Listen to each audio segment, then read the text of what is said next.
Good morning. It's June 21st, Wednesday after the long weekend. The market's down. You're probably not surprised if you've been watching our videos each day and reading our arrows. We're going to head over to the Longbow dashboard to talk a little bit about gold. So here I've given you a few things. I've given you GLD, which is the gold ETF, and Franco-Nevada, which is a position we own. I'll put that in a disclaimer. It's something we like. So we own both of these. GLD is the ETF for gold. Franco is a royalty-based business, so they're not a miner. And we're getting oversold signals and quite near oversold signals. But interestingly here, you're seeing bearish. And so what's happened there, let's take a look here, is while it has been, call it, on the rise, in the short term, it's been bearish since the banking crisis. And similarly, if I'm looking at the GLD, let's take a look here, you've kind of seen a similar thing, right? And a little bit relates to the dollar. So let's take a look at the dollar.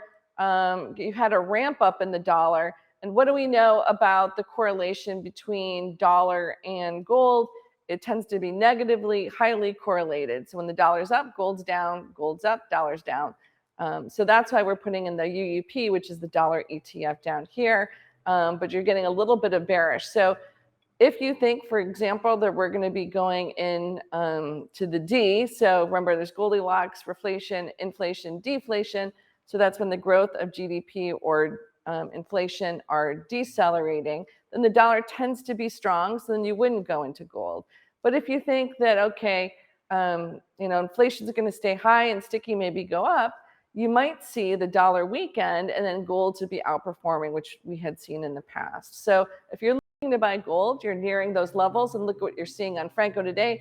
You're not only just seeing an oversold signal, 7.5 to 1 odds, you got 10.2 to 1 on GLD, but you're getting a long signal with a pretty reasonable signal strength. So it's not, call it, 5 bars out of 5 bars, but you're in a pretty decent order there if this is something that you were looking to buy, as well as it's an implied volatility premium. People are worried about it. So that's kind of an interesting setup if you're looking to add to a gold position.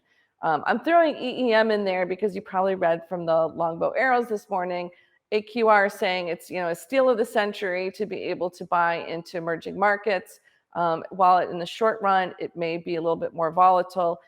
They're believing that because of the massive discounts relative to the SPY and the NASDAQ, it's the better relative play.